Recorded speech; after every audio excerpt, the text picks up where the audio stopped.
From the southeastern corner of western North Carolina, this is Folklore.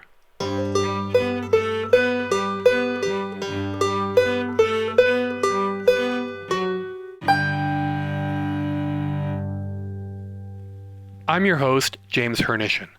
This is the fourth in a series of interviews with candidates for the Polk Schools Board of Education. If you haven't already listened to the first interview with Mike Ashworth, I recommend you run through at least the first few minutes, as I supply an overview of the elections, which seats are up for grabs, and an explanation of why I'm interviewing some of the candidates and not others. In this episode, I talk with Dee O'Brien, who is running for the Cooper's Gap seat. We recorded the interview early in September at the Columbus Library. Dee O'Brien, welcome to the podcast. Thank you so much, James. Thank you for doing this, for hosting it, and for inviting me. Well, I think I had to invite you. You're a very interesting candidate. I remember the first time you came to my attention was at a school board meeting a while ago, and you introduced yourself as a moderate Republican, and which was a little unusual because not everybody leads with their party affiliation, especially on a school board, which is still nonpartisan. So maybe explain a little bit to me about how you came to thinking about running for school board and why you want what is no longer a very fun job. Sure. Be glad to. So I think what you're referencing is in February when I attended a school board meeting and announced my candidacy. And I went ahead and, for the elephant in the room, said I'm a moderate Republican. Well, what does that mean to me in the year 2022? Well, what it means to me, James, is I feel like our borders should be protected. I feel like our veterans, our homeless, our issues with children, with seniors should all come first, and then everything else outside of our country. Now, is that a moderate Republican or is that a humanitarian aspect? What I'll tell you is in 1983, when I could first sign up to be an American voter, I registered Republican. I grew up in Greenville, South Carolina, and at the time, the Democrats were not the nicest people in the South. And so the Republican aspect was what you did, no questions asked. Well, here I am now, many years later, and what I will tell you is to change that letter and to switch to unaffiliated just seems a bit uncomfortable for me for who I am as a person. I would much rather engage in a conversation. And so to come right out of the gate and let people know that, it's because I had already received, after filing my candidacy, messages of people saying, you're registered a Republican, you're registered this, what do you believe in? And I thought, my gosh, one of the reasons I am running is because we're not supposed to be concerned about the letter on somebody's card. We're supposed to be concerned about what they're going to do for the children. We're supposed to be concerned with how they interact with our system and how they feel about the current school system. So that is why, just up front and out of the gate, here's who I am and what you're going to find. And that's probably, I hope, answers your question as to why I just came out and said I'm a moderate Republican. In a way, you're preempting the argument. Get it out of the road. Absolutely. Okay. Absolutely, because I had already encountered some messages from people that I'm not familiar with. So I thought, let's just go ahead and get this out right out of the gate. And I think what I have found is, according to state law, if you want to change your political affiliation, you have to do it 90 days before an election. And I've been asked that, why wouldn't you? Well, I am that human that if I wanted to vote for you, James, and found out you had changed your political affiliation within 90 days, I would either want the opportunity to speak to you direct, or I probably would not vote for you because I would wonder, why did you change your ideologies when maybe you didn't? Maybe you did it to protect what your ideologies are. Okay, well, I'd like to then just dispense with partisan discussions. Absolutely. And I mean, we recall that there was an attempt to make the school board a partisan election, and that was abandoned, fortunately. So I think we all agree it's a bad idea to keep partisan politics involved in this. So let's just talk about your personal values and your personal motivations for wanting to join the board. So, absolutely. I have lived in Polk County. My husband and I, Chip, we've been married 30 years. We moved to Polk County in 1994, back when it was not this hub of fabulous things to do, from hiking to the wineries to the trails. Back in 1994, it was rural as rural could be. And I was traveling, my husband was traveling, and so we decided this would be where we would land so that we could both facilitate what our jobs were taking us regionally. And from there, we started our family. I have been known most of my time in Polk County as Hannah and Gabe's mom. Our daughter, Hannah, is 25, soon to be 26. She graduated Polk County, also set a state adaptive sport record for our high school. Our son, Gabe, graduated as well Polk County schools. He just graduated from UNC Charlotte and is a mechanical engineer. I say all that to say not only am I a mom, but Polk County schools work. They delivered a fabulous education to my two kids. And I think with where we've been in the last couple of years with COVID, not COVA, but with COVID, where we have been just trying to navigate things that just as society we've never dealt with, I started paying attention more and more locally to things that were happening, because all of us, while quarantine, you have social media, you have these things that you start maybe paying more attention to than you did in the past. And so I started seeing some of these book banning, if you will, opportunities for people speaking at our local school board. And I started following it last year. And then come about October, I thought, this just feels right. I want to represent Sunnyview, North Carolina, where I live. I have a platform that I want to offer to the system, that platform being the arts. I grew up in Greenville, South Carolina. I went to the Fine Arts Center all 4 years of high school. I also went to Governor's School for the Arts. And I have often wondered why we have not adapted something. We are rich in the arts in this county, so incredibly rich. Everything from poetry to theater to forging and ceramics and in between. So stepping up to be on the school board is not only to help be a voice for our superintendent and our school system, which I stand behind 100%, but it's also to offer a platform. Hopefully in the 4 years after elected, I'll be able to work with our superintendent, my local arts organizations, school board members that are elected, and work together so that in 4 years we could put together a curriculum that high school kids could receive ABCs 4 years towards graduation.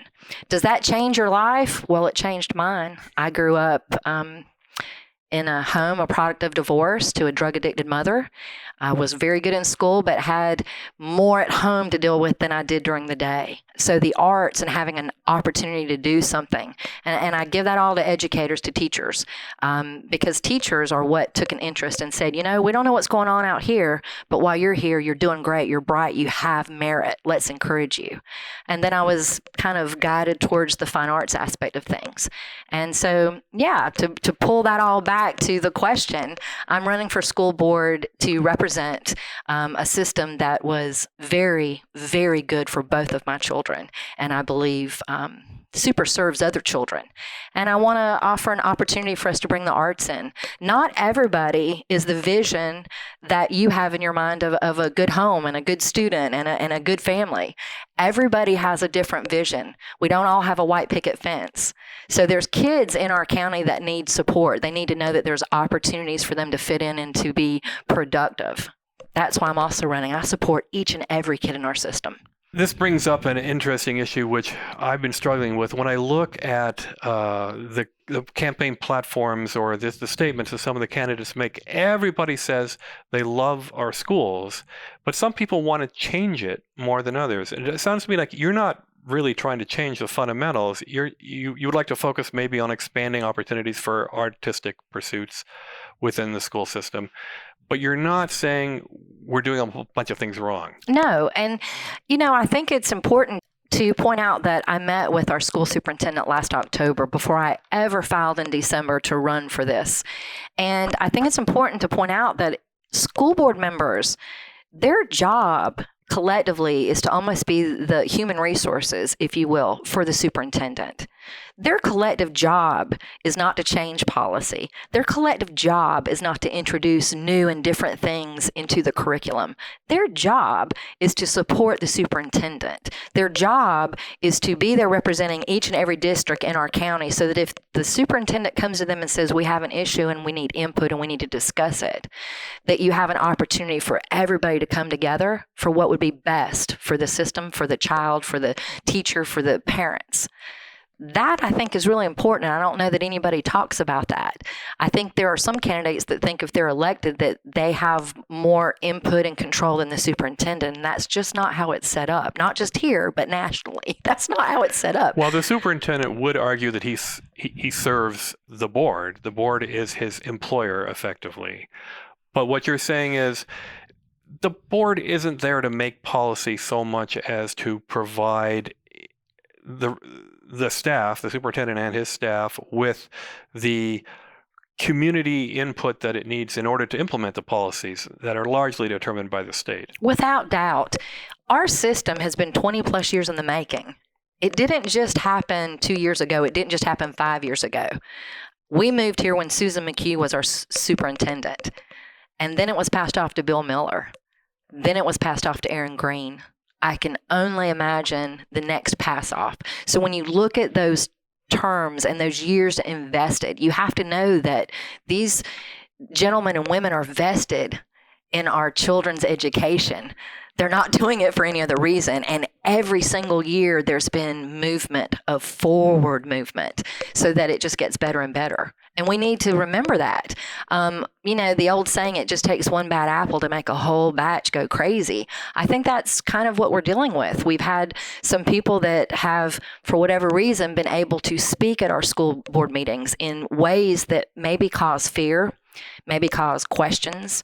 And I feel like that's got to stop. We have to get back to school board meetings that are to edify what's going on, to promote the wonderful things from the programs to each and every school that we have in our districts. That's kind of what we should be doing. All right. And the next follow-up question is something I'm asking all the candidates. The setup for this question is the state has a lot of restrictions on what individual school board can do. You don't really set the curriculum. You don't have input into Common Core. You don't have a lot of control over how much you pay your staff. So among the narrower range of things that a school board can do, what do you want to focus on? So for what the school board can do, I really would like to focus on seeing them come back and work as a team. I really would like to see that the nonpartisanship is forefront. I really would like to see that when you are, whether you're viewing a meeting or you're in person, that you see that these individuals that have been elected by their neighbors and by their community are really working together. When you see that kind of unity, I think it's very hard to put chinks in the armor, if you will. That's very different than if you know that these two people are driven by something that is outside of the school board conversation. I think that's what we have to get back to, supporting each and every district in Polk County and the school board working more as one unit.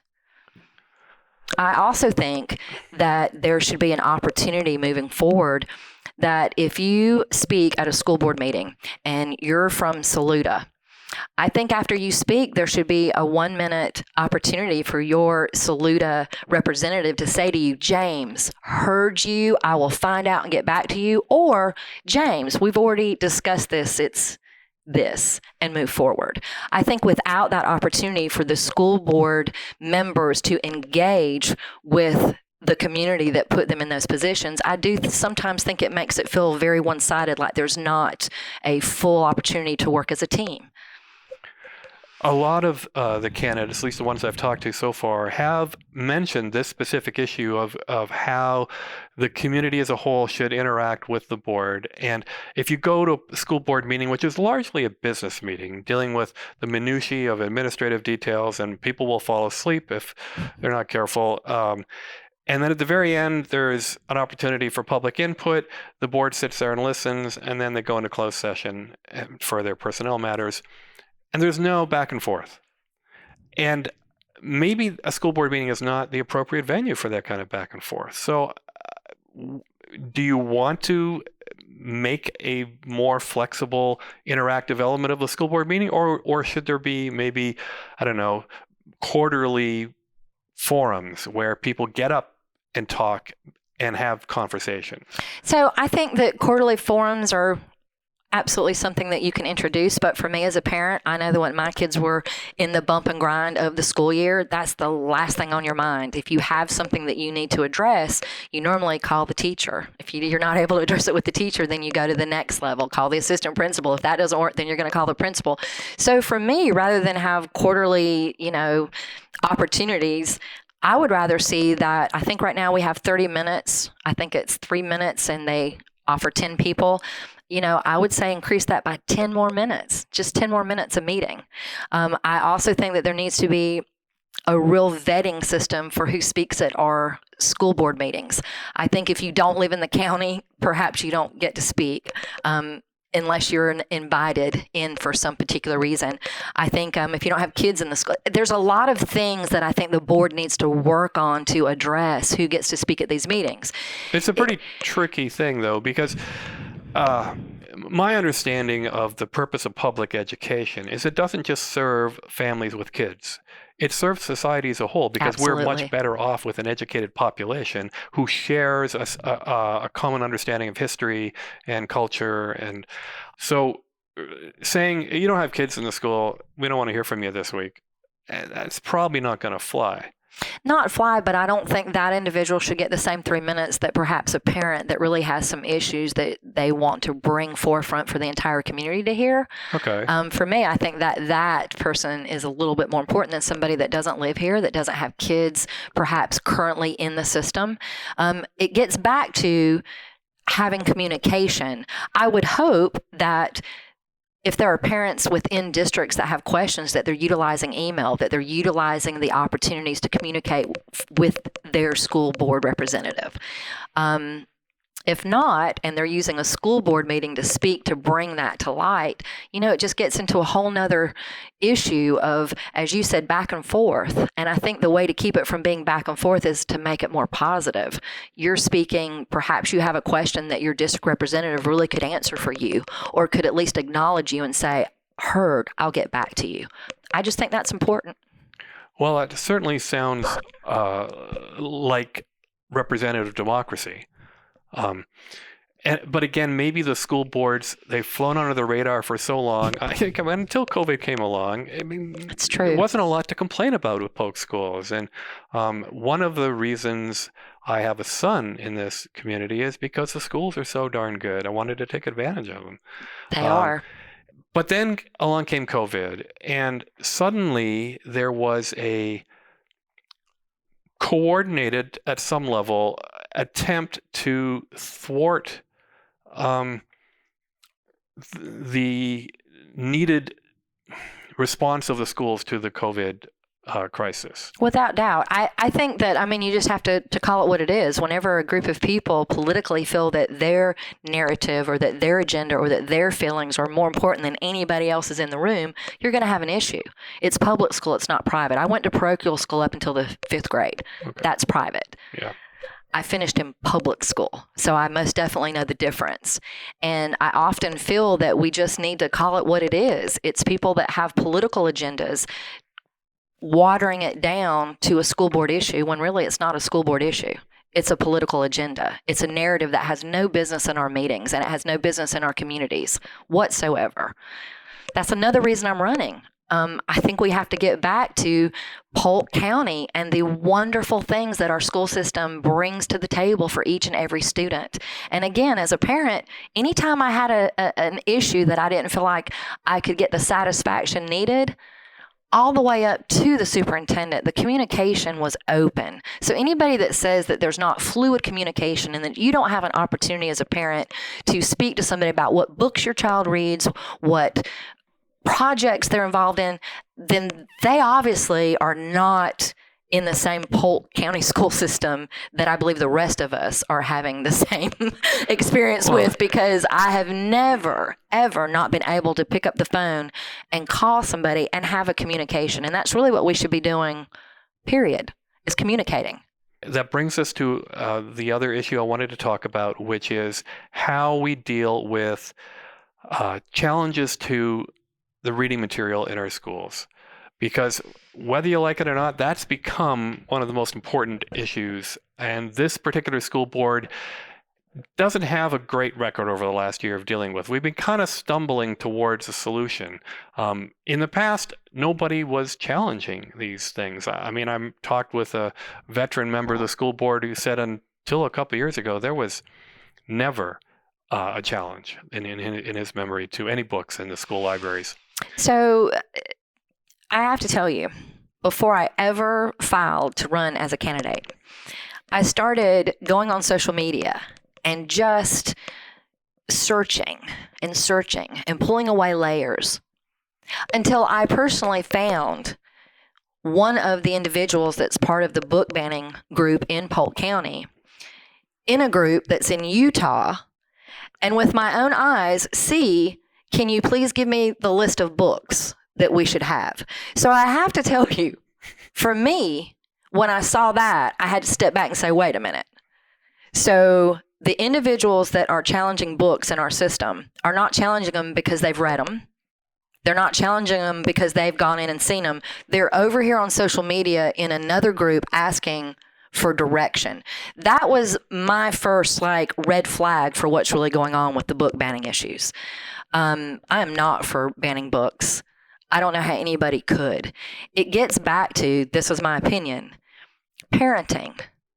And if you within your home have that kind of relationship with your kids that you're saying, this is what we believe as a family, and this is what we deem proper for you to read, and this is what we do not deem proper for you, good on you. Because not every family's set up that way. Not every kid has those powerful communications with an adult or with a parent or even with somebody that is with an authority in their lives.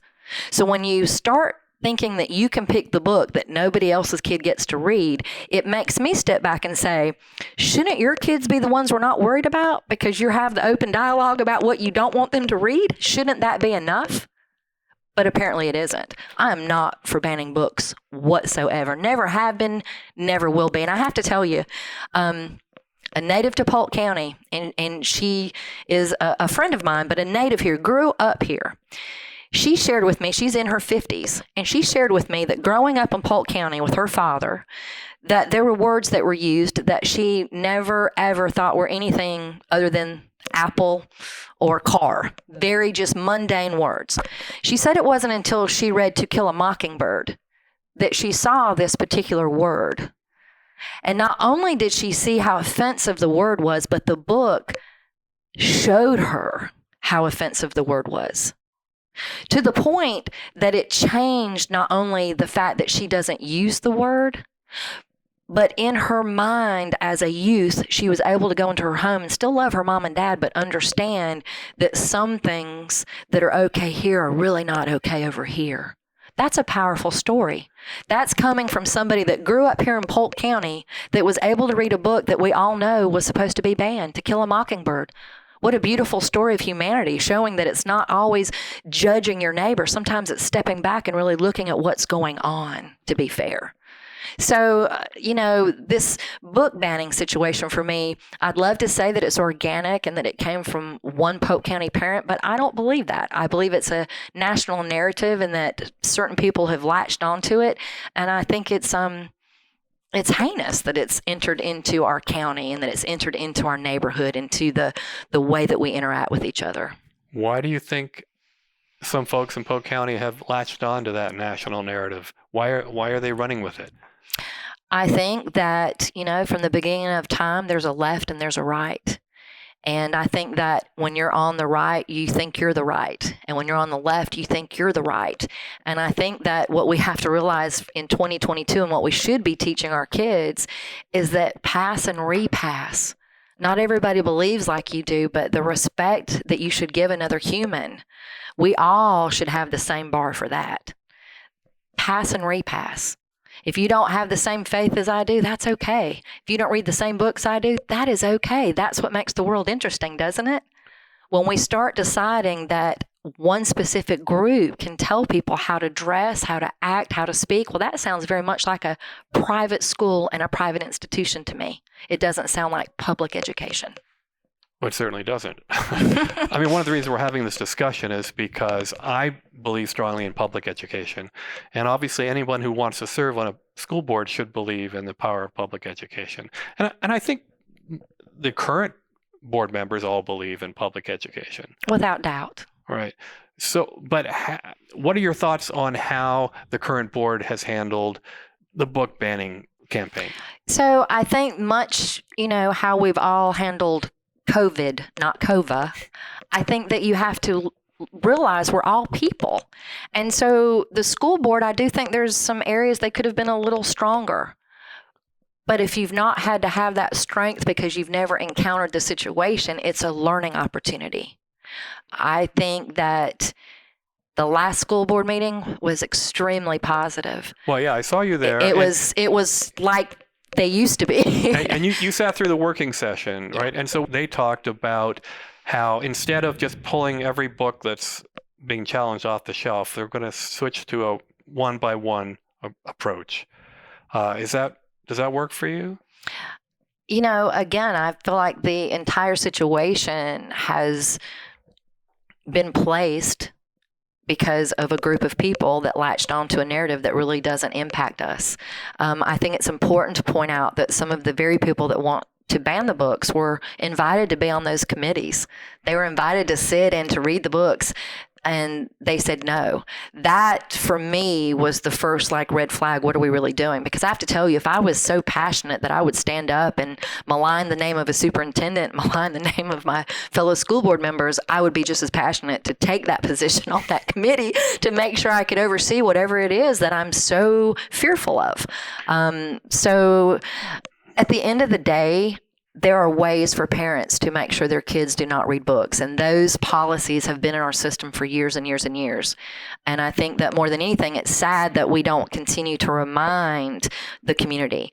If you have an issue with something, communicate with your teacher.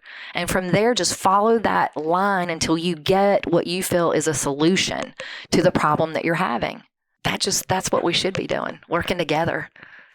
Well, I can't disagree with that. I don't think anyone's going to disagree with the fundamental principles you're talking about here. But you're running because you're not 100% confident that the current board doesn't need a little bit of change, right? I think that my opponent has very graciously served for many, many, many, many years. There has never been anybody, to my knowledge, that has actually filed to run against her. So for that, I will say thank you. Anybody that's been doing this job, thank you. However, I do feel that I am a better candidate, and I do feel that I will be able to bring some things not only to Sunnyview and to the area where I live, but to the county as a whole, because that's what we have to remember, James. Everybody votes for school board. Everybody votes for school board. If you don't live in Sunnyview, but you vote on November the 8th, when you get to Sunnyview, you can vote for my opponent or you can vote for me. Everyone votes, and I really want to make sure that we get that out, because I even last week spoke to two parents that did not realize that they could vote for other school board candidates. As a matter of fact, the question was, Dee, your signs, they're great, but help me to understand. And I said, well, you do understand that the entire county votes. There's 3 ways nationally. And I'm glad we're doing it the way we are, where everybody gets to vote for the district. The other way would be a popularity contest, where if you're voting in 4 candidates, but there's 13, you just take the top 4, yeah. That. So we used to not do it this way in the county. So actually, it'll be helpful for me, because I have friends and neighbors all throughout the county, not just in Sunnyview. And I think it's important to know that when elected, you're not just representing your district. You actually are representing each and every kid in Polk County. You're working together to represent each and every kid. Is there anything else that we haven't talked about that you think is important for voters to think about when everybody in Polk County gets to choose from the 4 different races? So I think it's important to get back to understanding that it's nonpartisan. And so for me, I really hope that our neighbors understand, if they have been told, don't vote for this person, they're a Democrat. Don't vote for this person, they're a Republican. Oh, vote for this person, they're unaffiliated. I really want our neighbors in the county to understand that it's not about a political agenda. It's about the kids and the students. It's about our school system. And so I really hope that people will vote. I hope they'll come out, and I hope that they will vote for the best candidate for their district. And then they'll continue to vote for the best candidates in all the other districts that are up for election. You have Saluda, you have Green Creek, you have Sunnyview, and you have Tryon. Columbus is unopposed. So you have 4 areas that are up for election, and each and every registered voter can vote and should vote for that candidate in each one of those districts. I think that's really important. All right. Well, it's a couple months away, but good luck. Thank you. And maybe we'll talk afterwards, depending on what happens. Looking forward to it. Thank you so much, James. Thank you. That was Dee O'Brien, candidate for the Cooper's Gap seat for the Board of Education. In the next episode, I'll be talking with Judy Jackson, Dee's opponent in the race for the Cooper's Gap seat. Thanks for listening, and as always, you can get a hold of me at jamesh@folklore.com with your feedback and suggestions.